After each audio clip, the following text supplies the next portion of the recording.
ครับมาส่งครับมันได้ตัวเร็วเคียงก้อยกันเนาะมีอ้อยก็มานั่งกินครับก็ตึกไหนใบเตากันเนาะกำนำได้กำปันนำได้ป้อก็เร็วนั่งกินในเดย์หมด2 เตาถึง3 เตานั่นเนาะอันแค่รัดได้ก็แค่ผักถึงปีน้องเมืองมีเท่าปีน้องเมืองใต้เฮาประมาณเมืองไทยเนี่ยตีเฮ็ดวัดไว้ตีไรเนี่ยให้ทำข่าวทำเงาอีกหนึ่งกันเนาะให้ด้วยข่าวด้วยเงา มันก็ป่นกว่าแล้วเขาก็ขึ้นมาลัดเนี่ยมีพี่น้องเมืองมีเท่ามายิน VIP นะครับว่านะเสียง16,000นะครับเดี๋ยวก็เอายินปันกันแห่เดี๋ยวก็ทำตีทำตั้งกำได้เผิกถามมาตั้งข่าวนะครับ12,000นะครับเนาะก็เงิน4,000แล้วก็นับเงินมันเนี่ยบ่เคยอยู่มาหาแสนนั่นน่ะบ่ได้เลี้ยงตั้งเฮือนไรนะเขาว่าโอ้ลูกเข้าหลานเฮากว่าเมืองไทยเนี่ยอย่าไปว่าเด็กกว่าเฮ็ดวัดเฮ็ดไว้บันเปิ้นน่ะเด็กกว่าเฮ็ดวัดไว้โตเจ้าเก่าเฮ็ดวัดไว้บันพี่น้องก็พ่อมทำข่าวทำเงาเนี่ยเปิ้นหลีเงิน500,000เนี่ยเปิ้นได้ซื้อข้าวเมืองเฮากันเนาะเปิ้นได้ซื้อข้าวเลยเป็น3ปอดเนี่ยว่านะมึงมีแต่งข้าวปอน่ะ1 ถุง 3 ควายเนี่ยปอมันปอเนี่ย1 ถุง 1 แสนนั่นเลย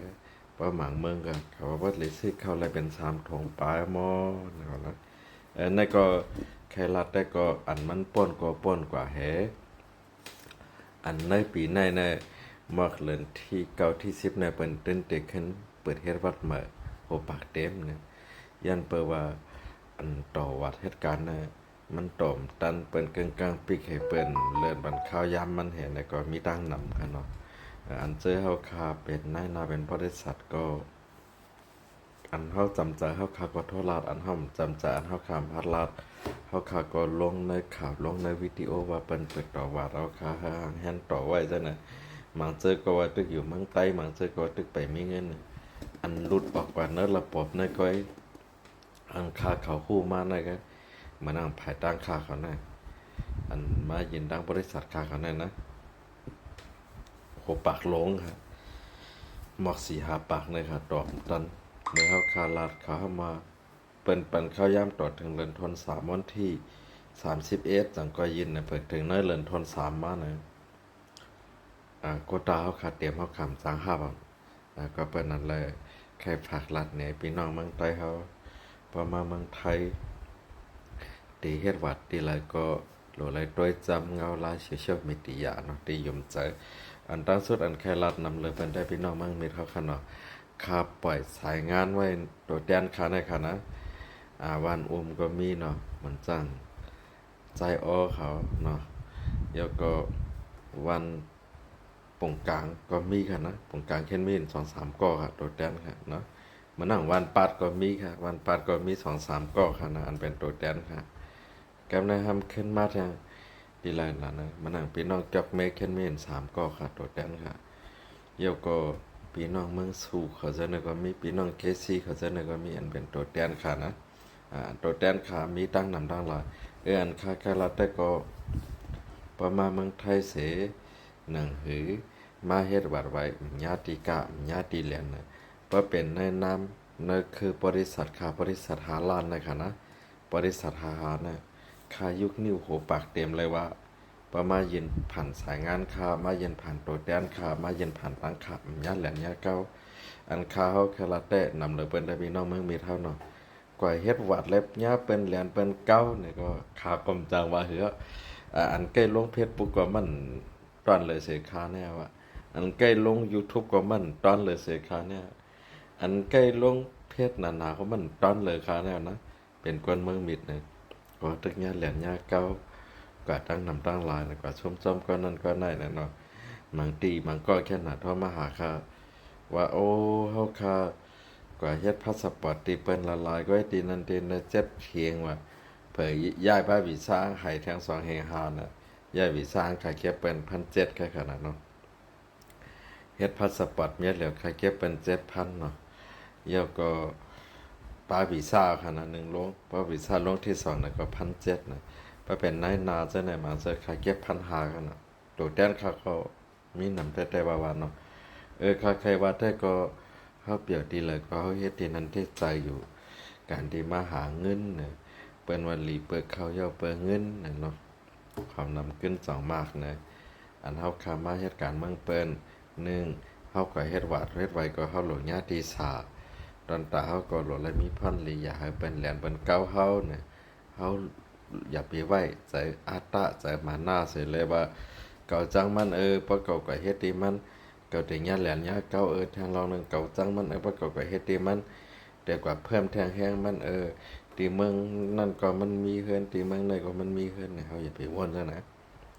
มันเหมือนกวนออกข้าวตังค่ะมืออ่อนตังเฮาขี่รถกว่าจำหลังเปิ้นพอเฮาไหวด้วยขึ้นเนี่ยอันเปิ้นจำหลังเฮาก็มีตั้งนำกันเนาะเมื่ออันตังเฮายิบชับตีนเปิ้นกำลืนมาพอเฮาอาศักอย่ามาเปิ้นแต่ยิบชับตีนเฮาเนี่ยก็มีตั้งนำกวนเฮาเนาะมันเหมือนกันก็อันเล็กให้เฮาก็มีตั้งนำอันใหญ่ให้เฮาก็มีตั้งนำอันเท่าให้เฮาก็มีตั้งนำอันแค่ว่าแต่ก็เจ้าเก่ามาเมืองไทยเปิดมาเมืองไทยก่อนเดมาเฮาหล่ออะไรด้วยกาลเทศะนะพี่น้องเก้งใหม่เขามาอยู่กรุงเทพให้มาเฮ็ดบัตรไว้ที่ค่าเนี่ยนำได้ค่ะเขาเป็นพี่น้องปัดจันเฮาไล่คาปังหลงซึ่งแน่นอนอันเสื้ออยู่ตั้งนั้นแล้วก็มานั่งปวงแต่งกว่าตามเปิ้นก็ล้างคือซั่นเขามาเฮ็ดวัดที่ข้ามไปมาเมืองไทยเขาบอกว่าประกอบกับเมืองไทยได้ก็เฮ็ดวัดที่กองมันนี่เสียจินหลายเนี่ยมันไกลลงยกก็นึกคอมเมนต์ก็ตอนมีกวนหลากวนว่าหางมันเป็นไกลว่าซั่นน่ะยกก็เพิ่นมาจ้างดังค่ะยกก็มีกวนหมังก็โทรมาบอกเขาว่าไปอยู่ด้านหลังก็เฮ็ดตามเพิ่นน่ะปลายค่าน่ะ3ปอครับป่นครับกว่าเฮ็ดตีในนาคาก็หนึ่งนาดวันพิษเดี๋ยวก็เพิ่นก็เฮ็ดแทงปอกก็เฮ็ดสิไอ้กว่าแรงก็ปีกายในคาเลยลูกค้าเหียง7ปากเนาะเฮ็ดวัดมานะเฮ็ดสิไอ้ก็มาเขาถามเขาว่าปีมีตูแดนกาหือเขาว่าเขาปลายปีเนี่ยปีละตูแดนปี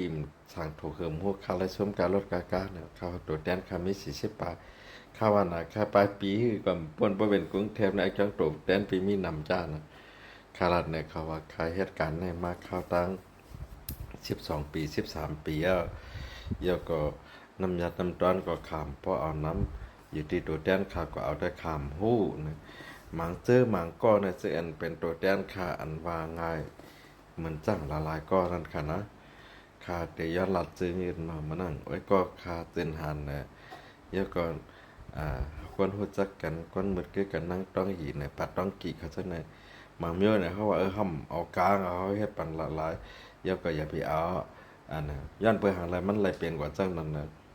มันเลยผิดกว่าตีเนื้อมือเฮานะอันเฮาเอาน้ำยัดน้ำตอนเขานะก็มีดังนำค่ะเขาจะได้ก็ถ่อมความค่าเพราะเขาถ่อมความค่านะการขึ้นเยอะมาส่งตัวต้นนะมันมีดังนำค่ะย้อนไปหางแล้วเฮาซ้ำเอานะยกตัวอย่างไว้จ้างออกน้องเขามันหมดอายุเฮาว่าเฮาเฮ็ดไรเมื่อเฮารัดเขา7,500 ถึง 9,000 มันเฮ็ดไร9,500นะเพิ่นกำเนิดมามันเฮ็ดไรลูกต่างตีมาแล้วสั่งบ่เป็นนายเฮาแล้วสั่งเฮากะแล้วปนพรเอาเขาขึ้น 9,000 ซั่นน่ะเท่ากับว่าเฮ็ดปันละลายมันเป็น VIP คณะเทคารัฐนะเพราะเป็นตั้งนอกนะเขาเอา12,000ซั่นน่ะก็เลยเฮ็ดปันกว่าเตียนแปลงนะเขาส่งบริษัทก็มีหลายก็ครับปีในแค่นำนะมีเป็น70ปลายเขาคำไรน้ำยัดนะกำแหน่มไรน้ำยัดทำเฮ็ดอย่างหลังงื้อฮะนะมันจะงื้อค่ะเพราะเคยเฮ็ดพาสปอร์ตมาเขาคาเดไรค่ะปีหน้ามาพอโตไปเฮ็ดการโตวีซ่ามาเขาคาเดขึ้นไรขึ้นนะเขาคามีการวนกว้างขวางให้ไหนอะไรเขาคาเอาใจลูกค้าไว้กันเนาะอันนั้นสุดอันแค่รัดได้ก็ต้นแต่ปีน้องมึงมีเท่าเสียมก้าป้าเต็มปีน้องนอกวันนอกเมืองเนี่ยเพราะอันติดต่อวัดกับปีนาได้เนี่ยอย่าให้ญาเหรียญญาเก้าเนี่ยมันนั่งไว้ก็ค่ะใจเจียงเมาเขาจะเขาเฮ็ดการแปลภาษาเนื้อรุ่มกันนะเพราะเขาเฮ็ดเพราะว่าใครเฮ็ดถูกเนี่ยเขาเปลี่ยนค่าคำแล้วมันนั่งก้นหัวจักขาลงมนเขาจะน่ะเขายามเปลี่ยนดีปรึกษาสถานทูตนะเหตุการณ์ปันหน้ายอมกันนะก้นหัวจักกันเขาปินค่าคำแล้วค่ะมานั่งคาได้คาแค่ลาว่าก้นกวางขวางคอคาเองก็ก้นกวางขวางคอคาเองก็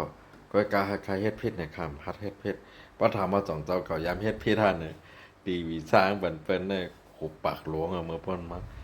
อันคนนี่ก็เขาพยายามเฮ็ดมาอันถูกมามีกำในอันคนอันแซนไซเนี่ยเขาขาดเต้นเฮ็ดนะปีนี้